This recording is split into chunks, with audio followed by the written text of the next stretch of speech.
राजस्थान में जहां सैलानियों को अद्भुत कला और अनूठी शिल्पकारी के किले देखने को मिल जाती है, वहीं दूसरी ओर राजस्थान में एक ऐसा किला भी है जो अपनी शिल्पकारी से ज्यादा किसी और कहानी के लिए मशहूर है।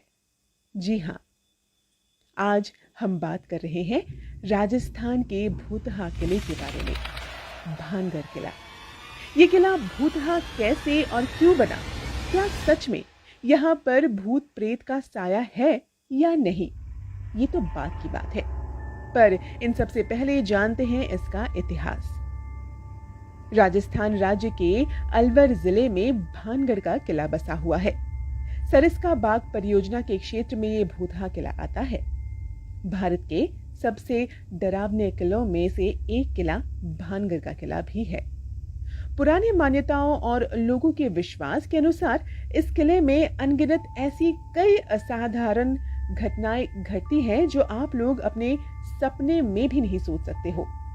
उनका मानना है कि ये किला किसी प्रेत आत्माओं के साए में है, जिसने इस किले में रहने वाले इंसानों की बस्ती उजाड़ कर रख दी है और किले को पूरी तरह से वीरान बना दिया है। इस किले का निर्माण 1573 ईस्वी में आमेर के राजा भगवंत दास ने करवाया था। इस किले के बनने के बाद लगभग 300 साल तक ये आबाद और खुशहाल रहा था। फिर उसके बाद 1613 ईस्वी में ये किला माधो सिंह ने अपने अधीन ले लिया।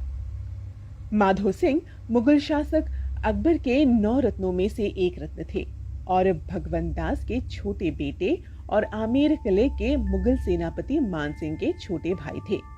उस दौरान किले के वैभव और खुशहाली के चर्चे आसपास के कई रियासतों और राज्यों में होते थे। राजा माधो सिंह की मौत के बाद इस किले पर छत्र सिंह ने अपना अधिकार जमा दिया। उसके बाद छत्र सिंह के तीसरे बेटे हरि सिंह को 1722 ईस्वी में भानगढ़ का राजा बनाया गया और वहीं से इस किले का पतन आरंभ हुआ था। मुगल काल के क्रूर शासक औरंगजेब ने राजा हरि सिंह के दोनों पुत्रों का धर्म परिवर्तन करवाकर उनके नाम मोहम्मद कोलीज और मोहम्मद दहलीज रखे थे। फिर उन दोनों को यह किला सौंपा था।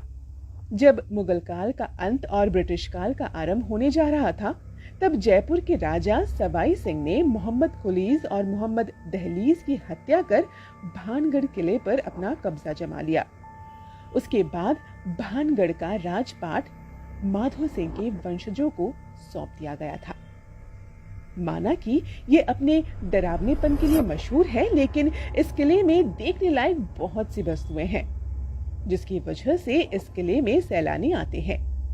किले का बाहरी परकोटा एक मजबूत दीवार के साथ बना हुआ है, जो दोनों तरफ पहाड़ियों से मिलकर किले को और अधिक सुरक्षित बनाती है।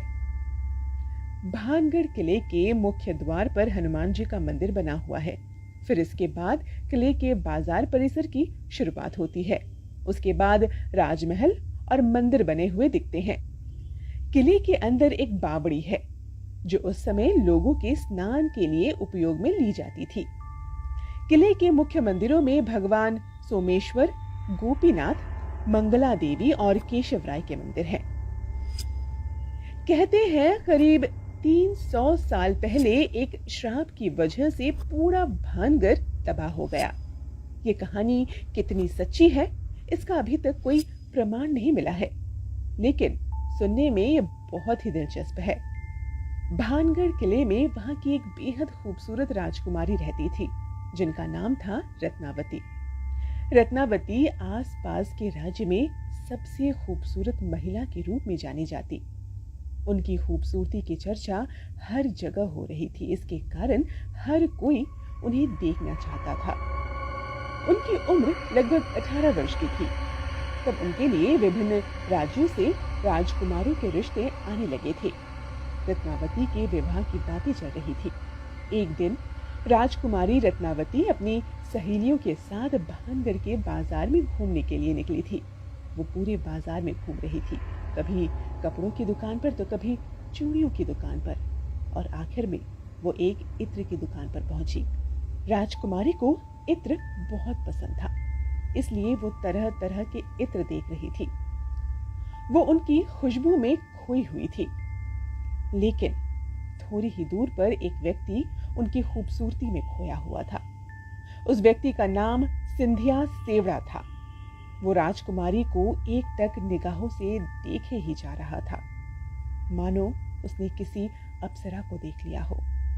उसे पहली नजर में राजकुमारी रत्नावती से बहुत प्यार हो गया था।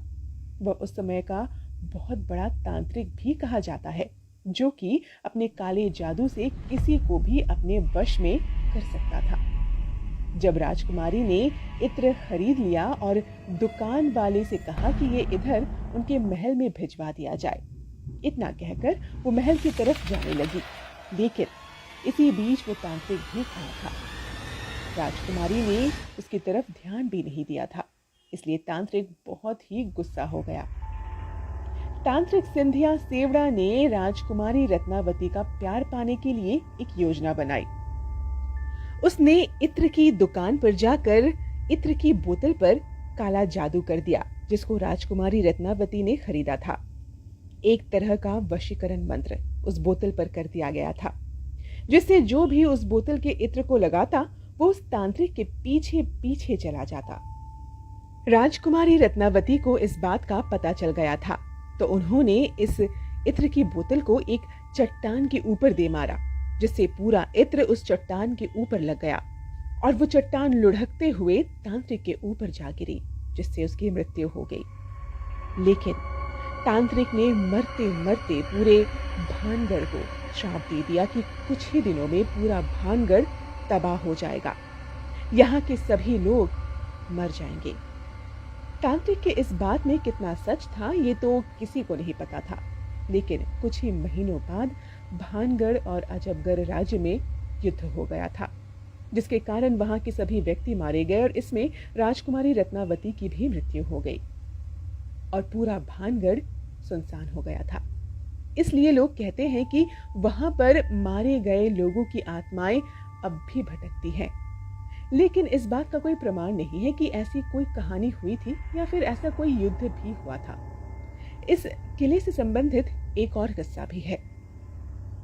जिस जगह पर आज भानगढ़ किला स्थित है, वहां से कुछ ही दूरी पर एक ऋषि की कुटिया थी। किले का निर्माण करने से पूर्व राजा भगवंत दास इस किले के निर्माण की जगह को देखने आए थे।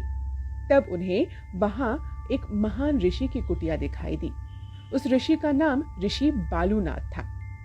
राजा भगवंत दास ने अपने किले के निर्माण की योजना को उन ऋषि को बताया।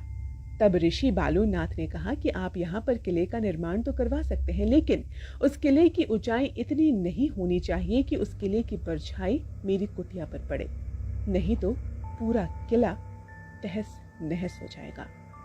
लेकिन राजा भगवंत दास ने इस बात को इतनी तवज्जो नहीं थी और महल का निर्माण करवाने लगी।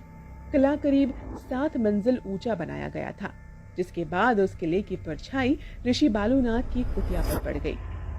फिर क्या था, कुछ दिनों में पूरा किला टूटकर तहस नहस हो गया था और वहां पर कोई नहीं बचा। भानगढ़ को लेकर एक मान्यता और है, वो ये है कि सदियों पहले जब ये शहर बर्बाद हुआ था, तब इसी मलबे में यहाँ का सारा खजाना दफन हो गया था।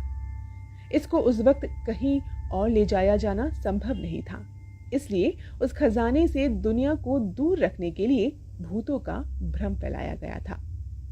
इस किले के प्रवेश द्वार पर एक बोर्ड भी लगाया गया है, जिसमें लिखा है कि सूर्यास्त के बाद इस किले में प्रवेश ना करें, और कोई सैलानी इस किले में सूर्यास्त के बाद प्रवेश करता है और कुछ घटना घटित हो जाती है तो उसके जिम्मेदार आप स्वयं होंगे, क्योंकि स्थानीय लोगों के मुताबिक जो लोग रात को इस किले में गए वो वापस ही नहीं आए, और जो वापस आए वो असाधारण स्थिति में पाए गए। क्या सचमुच भूतिया है भानगढ़? ये वो सवाल है जिसका कोई जवाब किसी के पास नहीं है। मानने वाले मानते हैं और जो नहीं मानते वो इसे कल्पना करार देते। किंवदंतियों पर भरोसा करे तो महल श्रापित है और आत्माओं का यहाँ वास है, लेकिन जो नहीं मानते वो इसे वहम कहते हैं। सच चाहे जो हो, लेकिन भानगढ़ को गूगल पर काफी सर्च किया जाता है और बड़ी तादाद में लोग यहाँ आते भी हैं। तो ये था दोस्तों भानगढ़ का किस्सा।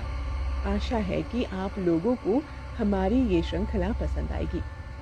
अगले एपिसोड के लिए बने रहे लोकल टीवी के साथ। मैं पापिया ज़रूर वापस आऊँगी आप लोगों के लिए। तब तक के लिए नमस्कार।